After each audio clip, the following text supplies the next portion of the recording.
couché. C'est un chauffeur de 504 qui l'a prise pour l'envoyer au grand carrefour de Koumassi.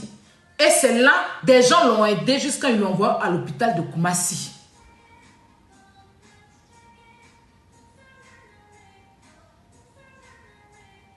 Et là, elle a un problème de pied. Elle boite, elle massue des béquilles.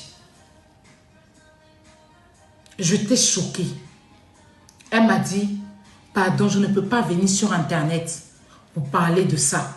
Parce que si je viens parler de ça, à visage découvert, ils vont me faire du mal. Abidjan n'est pas Abidjan que tu as laissé pour partir. C'est devenu autre chose. Mais si tu peux dénoncer. Je lui ai même dit, viens on fait une vidéo. Elle dit, oh, je ne peux pas.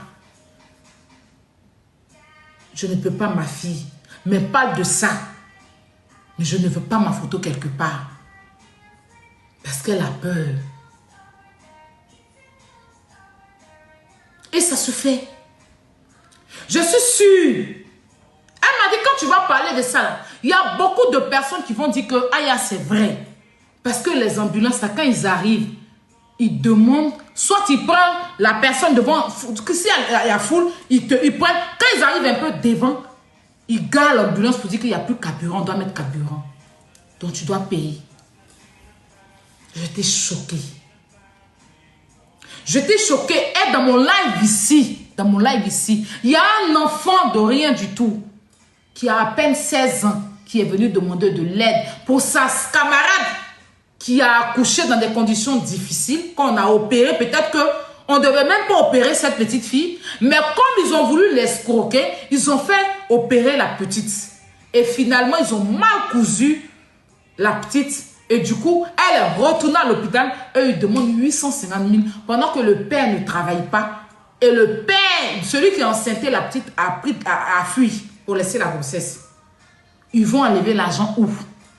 Et la petite est dans leur mère à l'hôpital. Elle est en train de perdre connaissance. Et eux, ils demandent à ce que eux, ils enlèvent 850 000. C'est sur les réseaux sociaux qu'on a cotisé. Et le médecin communique avec une au téléphone, sachant qu'il sait qu'on est en train de cotiser. Quand le papa de la fille allait donner 400 000 au médecin, 500 000 au médecin, il dit que lui, il ne prend pas 500 000 là. Que lui, il veut 800 000 parce qu'il sait qu'on a cotisé. Ça s'est passé ici devant tout le monde. Le même jour, le soir, j'étais en train de me balader sur TikTok. Je suis tombée sur un jeune qui dit avoir fait un accident avec une voiture. Il était sur une moto et la moto l'a renversé dans un caniveau. Et ils ont appelé les pompiers. Les pompiers sont arrivés 2 heures après. 2 heures. Je dis bien 2 heures. Ça l'a coûté ses pieds. Ils l'ont amputé. Il dit que si les pompiers étaient arrivés tôt, on pouvait sauver son pied. Mais vu qu'ils sont arrivés tard, ils étaient obligés pour le sauver de couper son pied. Et pour qu'on puisse prendre ses soins, il fallait de l'argent là. S'il n'avait pas l'argent sur lui-là, peut-être que lui-même il allait déjà. Mais vu que ses parents étaient là, ils avaient l'argent pour sauver la vie. Ils ont pu le sauver jusqu'à il a pu payer sa prothèse. Et ce n'est pas la première fois, c'est tout le temps. C'est tout le temps. On s'assoit, on tape nos poitrines. Je suis ivoirienne. Dans mon pays, il y a goudron. Dans mon pays, il y a lumière. Dans mon pays, il y a ci. On tape nos poitrines. Mais notre population, jazz, par manque de moyens et par négligence. Parce que pour être un médecin, on ne vous a pas dit qu'il faut avoir de l'amour. Quand vous partez faire vos formations de médecine, c'est l'amour d'abord. Mais les médecins de nos jours en Côte d'Ivoire sont sans amour. En Afrique, en général, ils n'ont pas d'amour. Je ne sais pas comment vous devenez médecin si vous n'avez pas de l'amour pour un être humain. C'est-à-dire, au jour d'aujourd'hui, l'argent te soigne. Tu n'as pas l'argent, tu déjà. C'est ça, la médecine ivoirienne. Et je n'aimerais pas qu'on parle et puis ça va rester dans la bouche.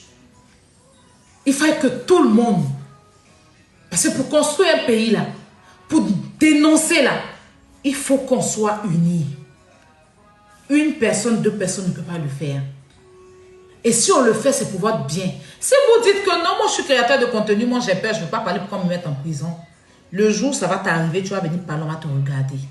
Alassane Keita, le frontponnet là, je pense qu'il construit une maison. Mais il est sur les réseaux sociaux, il voit combien de fois les gens se plaignent de la médecine ivoirienne. Je ne l'ai jamais vu parler de ça. Il voit combien de fois certaines personnes sortent pour dire que oui, on gère les gens au CHU, on laisse les gens mourir. Il voit. Il n'a jamais fait de vidéo. Mais il a fallu, pourtant, il a de nombreux abonnés sur les réseaux sociaux. Il a quand même une communauté, il est vraiment connu, il est suivi. Il a fallu que ça arrive à sa mère pour qu'il vienne vous insulter, il vienne crier son ras-de-bol. Donc toi qui te dis influenceur guindé, que toi tu dis que tu ne vas pas parler de ça, le jour ça va t'arriver là. Parce que ce qui arrive à Mac, la classe arrive à Mac. Le jour ça va t'arriver là, on va s'asseoir et on va te regarder. Si c'est pas parce que c'était la moindre à Alassane Keita là, il n'allait pas venir parler aujourd'hui. Comme ça arrivait à sa propre moment, il l'a suivi lui-même. Il comprend le mal que d'autres personnes ont vécu. Parce qu'il était à coup de perdre sa mère. S'il n'était pas là, qu'il n'avait pas les moyens. Donc imagine, lui, il a eu les moyens d'envoyer sa maman en clinique. Et ceux qui n'ont pas les moyens, là, ils restent et puis ils jassent. Donc plein de personnes comme ça, jour au jour, chaque jour que Dieu fait, perdent la vie. Parce qu'ils n'ont pas les moyens. Donc c'est bien qu'ils soient sortis. Donc c'est tout le monde. Aujourd'hui, le contenu à faire là. Voici le contenu. Vous devez tous, on doit, oui, tous interpeller le ministre de la Santé. On veut un bilan. Depuis les ministres de la Santé, là, on veut son bilan. On a le droit. Même si je suis en Côte d'Ivoire, j'ai mes parents en Côte d'Ivoire. J'ai mes activités en Côte d'Ivoire, mais je vais payer impôt en Côte d'Ivoire. Et même si je ne paye pas impôt en Côte d'Ivoire, là, je suis une Ivoirienne. J'ai le droit, jusqu'à preuve contraire, j'ai le passeport vert. Voilà. Donc, s'il y a un truc qui ne va pas là, je parle non pion. Si c'est interdiction, on n'a qu'à rajouter sur mon papa, il est venu en Côte d'Ivoire là. Je m'en tape. Mais on va dénoncer. Donc, lèvons-nous. Parce que sans la santé, l'homme n'est rien. Tu peux avoir tous les millions du monde, mais si tu n'as pas la santé, tes millions, c'est comme zéro. Donc, s'il y a un truc où le gouvernement doit miser là-dessus, s'il y a un truc où le gouvernement doit mettre en avant, s'il y a un truc où le président doit mettre en avant, c'est la santé, les hôpitaux. On est fatigué.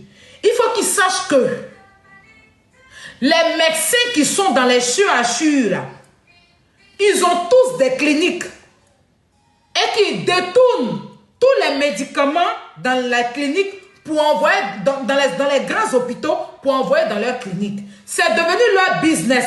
Donc si tu viens ton malade, il te dit va à la clinique parce qu'il n'y a plus Maquilicone, il n'y a plus Cudan, il n'y a plus aiguille, il n'y a plus seringue, il n'y a plus ciseaux.